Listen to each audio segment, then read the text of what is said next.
Hello, today is November 6th, 2010. It's been a little over a month since I've made my last video, and when I did that one I was sort of reassessing my over a year or so journey of my raw food adventure and kind of meditating, I guess, on where I wanted to go from there and what changes I thought I might need to make to continue this kind of lifestyle long term, and whether it was maybe unrealistic to strive towards being or continuing, because I've been mostly 100% raw. I don't like to put a percentage on it, but in my day-to-day life I eat all raw foods. An occasional condiment or tea or something is not raw, but I strive to make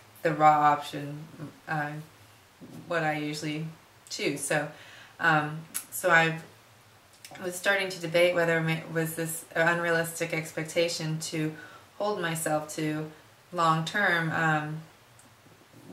Since there's little support, I have, of course, Darren, my husband, who is along for the ride with me, and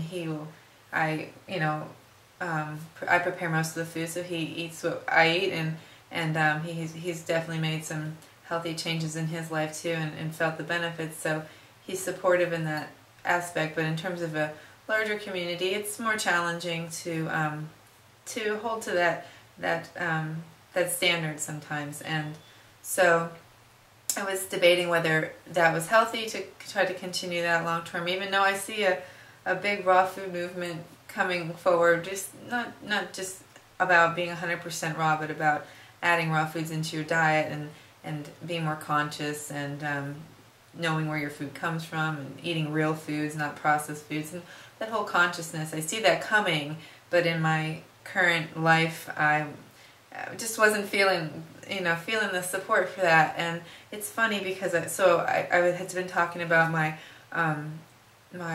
fruit experiment, where I was eating a lot of trying the low-fat raw vegan diet for a couple months there, and how that kind of threw me out of whack. And one of the things I did realize during that is when you really lower your food intake, and you take away some of your vices, one of the things that starts happening beyond the physical detox is your emotional detox. And I didn't realize it at the time, but I think that's what was happening from that experiment, and then also just starting to pay more attention to how much I ate, and reassessing the way I was doing the raw food diet. I was kind of emotionally detoxing a little bit, even though it's been 6 years since I started this whole weight loss process. And I've been gradually improving the quality of my diet.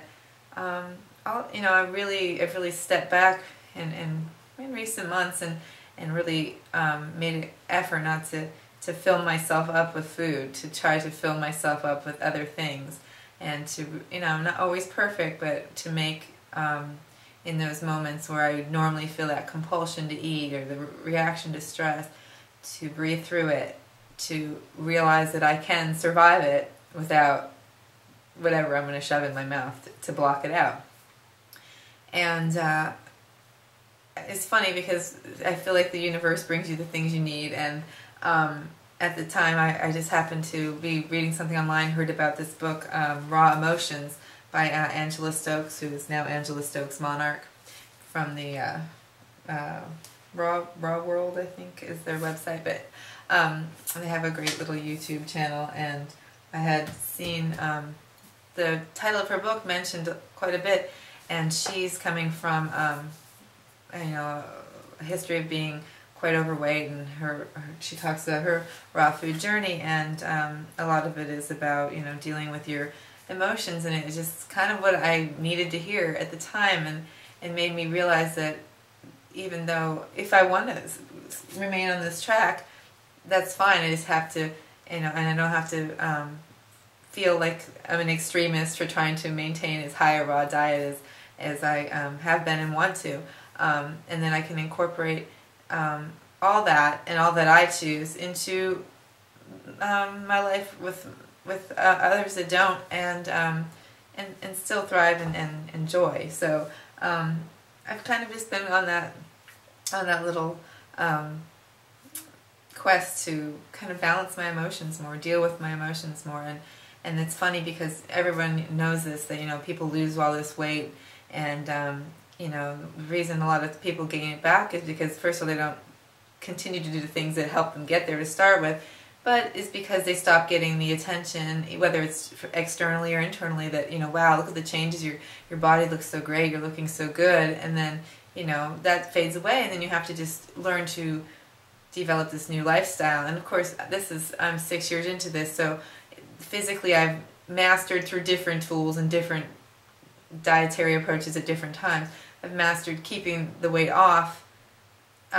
You know, overall, I've had, you know, little ups and downs and little episodes where I've not felt so balanced, but I've mastered that. But in order to really thrive and to feel like, you know, I'm attaining the best health I can for myself, you know, I need to deal with all the emotional stuff too. And the theme that keeps coming up is that, you know, having been a compulsive eater, still having had issues, you know, over the years, that there's this, for me, I've realized it's this need to be full, this need to feel full, fullness. And it's not so much about a texture or taste or what I'm eating, it's a need to be filled up. And so that theme is coming up over and over, and I'm starting to pay more attention about, like, well, what can I do now to fill myself up?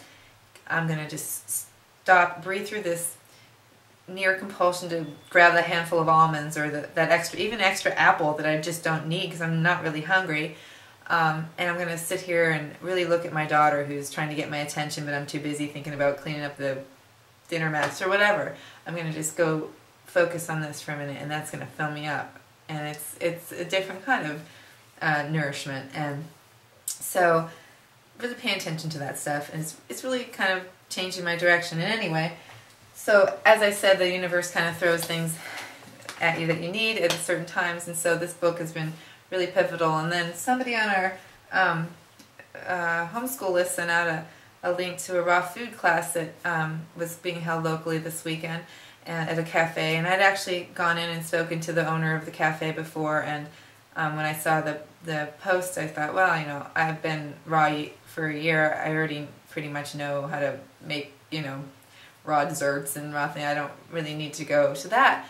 And then I just decided at the last minute, my husband was going to be out of town, and so my daughter Flo and I thought that'd be fun to go. Maybe she'll go and see that, you know, preparing raw food is fun, and her mom's not the only crazy health nut, and it'd be something for us to do. And hey, somebody else would make some food for the day for me. So I signed up, and we went, and it was just a really relaxing, fun time. And the owner of the Pure and Simple Cafe in Greencastle was great. Kathy was her name, and she was great, inspiring speaker, and really driven to spread the message of health and healing through nutritional means, and you know, through a balanced lifestyle. And it was really a fun morning. So that was another way, even if, you know, to be filled up, I did get actually fed too, which was great. They made kale salad and kale chips, and I'd actually made a huge batch of kale chips last night because we've had a lot of it.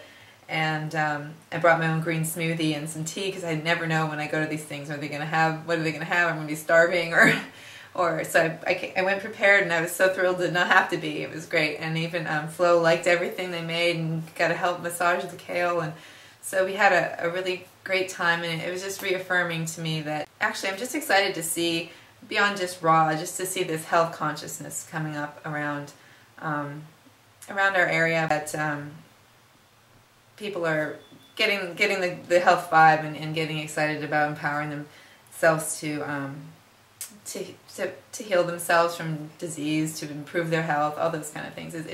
It's really inspiring, and I'm excited to go with my group and my vegetarian group and do more potlucks and speakers and things like that that'll kind of continue to pump people up and spread that kind of healthy, positive message. So that's where I am for November, and we'll see how the time goes, and if I can get back before the holidays and do another video. But I hope everyone enjoys mad holiday rush time and manages to keep some balance in their life. So we'll see you as soon as I can get back. Bye-bye.